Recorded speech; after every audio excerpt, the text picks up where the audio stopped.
AP దూసుకుపోతోంది. విధ్వంసం నుంచి వికాసం వైపు, అగాధం నుంచి అభివృద్ధి వైపు పరుగులు పెడుతోంది. కూటమి ప్రభుత్వం రాకతో అన్ని రంగాల్లో నూతనోత్సాహం వెల్లివిరుస్తోంది. పెట్టుబడులు సంస్కరణలతో కళకళలాడుతోంది. విజన్ 2047 టార్గెట్గా రయ్యిన దూసుకుపోతోంది.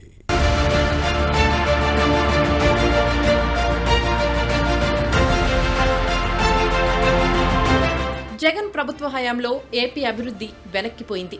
5 ఏళ్ల వైసీపీ పాలన రాష్ట్రానికి ఓ పీడ కలలా మారింది.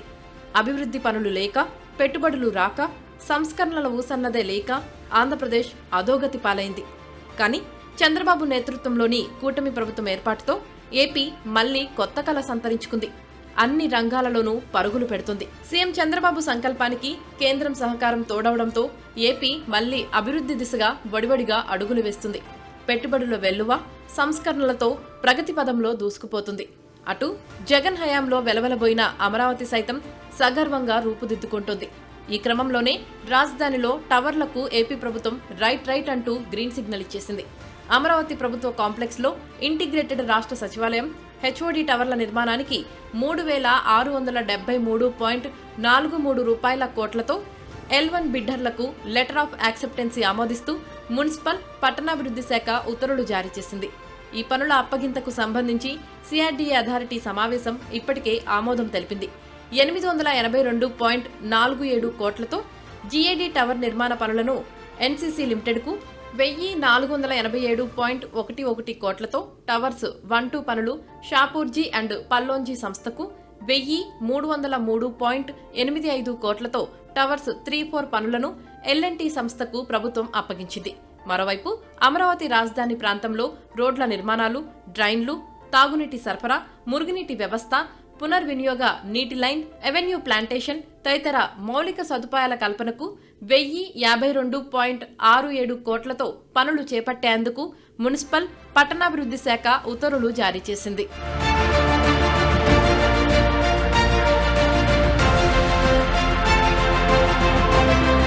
మరోవైపు యువతకు ఉపాధి కల్పించడమే లక్ష్యంగా సీఎం చంద్రబాబు సర్కార్ వేగంగా అడుగులు వేస్తోంది. ఈ క్రమంలోనే విశాఖపట్నం ఐటీ రంగంలో మరో కీలక ముందడుగు పడింది. ప్రఖ్యాత టెక్నాలజీ సంస్థ కాగ్నిజెంట్ విశాఖలో తమ నూతన క్యాంపస్ ను ఏర్పాటు చేయనున్నట్లు అధికారికంగా ప్రకటించింది. విశాఖలో సుమారు 22 ఎకరాల విస్తీర్ణంలో అత్యాధునిక వసతులతో కూడిన ఐటీ క్యాంపస్ ను నిర్మించనుంది. ఈ నూతన క్యాంపస్ ద్వారా ఆర్టిఫిషియల్ ఇంటెలిజెన్స్, డిజిటల్ ట్రాన్స్ఫర్మేషన్ వంటి భవిష్యత్తు సాంకేతిక పరిజ్ఞానాల విభాగాల్లో ప్రధానంగా ఉద్యోగాలు కల్పిస్తారు. ఈ ప్రాజెక్టు పూర్తయితే దాదాపు 8,000 మందికి ప్రత్యక్షంగా ఉద్యోగాలు లభిస్తాయని అంచనా వేస్తున్నారు. 2026 సంవత్సరం నుంచి ఈ నూతన క్యాంపస్ కార్యకలాపాలు ప్రారంభించేందుకు ప్రణాళికలు సిద్ధం చేస్తున్నారు. ఏపీలో తమ విస్తరణకు అవసరమైన సహకారం అందించిన సీఎం చంద్రబాబు, ఐటీ శాఖ మంత్రి నారా లోకేష్లకు కాగ్నిజెంట్ ప్రత్యేకంగా కృతజ్ఞతలు తెలియజేసింది. విశాఖ ఉక్కు ఆంధ్రుల హక్కుగా భావించే స్టీల్ ప్లాంట్ పైన ఏపీ ప్రభుత్వం ప్రత్యేక ఫోకస్ పెట్టింది. ఈ క్రమంలోనే మరో కీలక పరిణామం జరిగింది. విశాఖ స్టీల్ ప్లాంట్లో బ్లాస్ట్ ఫర్నేస్ 3 పునఃప్రారంభమైంది.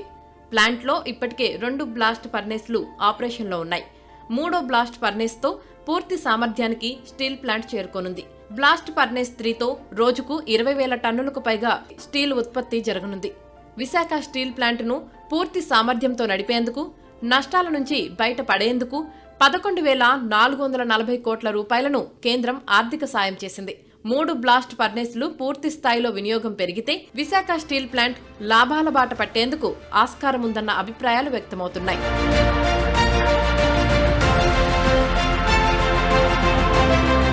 పర్యాటకంగానూ ఏపీని అభివృద్ధి చేసేందుకు చంద్రబాబు ప్రభుత్వం నడుం బిగించింది. పర్యాటకులను ఆకర్షించేలా నగరం చుట్టుపక్కల ప్రాంతాలను తీర్చిదిద్దేందుకు అఖండ గోదావరి ప్రాజెక్టుకు ఏపీ ప్రభుత్వం శ్రీకారం చుట్టింది.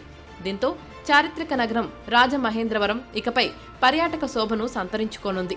94.4 కోట్ల వ్యయంతో అఖండ గోదావరి పర్యాటక ప్రాజెక్టును నిర్మించనుంది. అలాగే రాజమండ్రి సిటీ, రూరల్, రాజానగరం నియోజకవర్గాల్లో 140 కోట్ల రూపాయల వ్యయంతో ఏపీ ప్రభుత్వం పలు అభివృద్ధి పనులను చేపట్టింది. ఇక వీటితో పాటు 15 కోట్లతో సైన్స్ సెంటర్, 30 కోట్లతో ఫారెస్ట్ అకాడమీ భవనాల నిర్మాణం కూడా జరగనున్నాయి. కాగా భవిష్యత్ అంతా పర్యాటకానిదే అని, పర్యాటకంగా ఏపీని అభివృద్ధి చేస్తామని సీఎం చంద్రబాబు అన్నారు. రాష్ట్రంలో ఎన్నో ప్రఖ్యాత దేవాలయాలు ఉన్నాయని ఏపీలో టెంపుల్ టూరిజం అభివృద్ధి చేసే దిశగా కృషి చేస్తామన్నారు. One of the best temple in Andhra Pradesh. Not only that, Srisailam is another best temple, very, very powerful, and also today it is doing very well. If you see Andhra temples are the best temples, around 21 temples are getting more than 10 crores every year income. Some temples hundreds of crores. So this is where I wanted to build tourism, temple tourism, spiritual tourism, wellness tourism. With all this experience, if you see in Andhra Pradesh, మొత్తానికి కూటమి ప్రభుత్వం రాకతో AP కొత్త జవసత్వాలు రంగరించుకుంది. Vision 2047 లక్ష్యంగా CM Chandrababu రచిస్తున్న ప్రణాళికలతో నూతనోత్సాహంతో దూసుకుపోతోంది.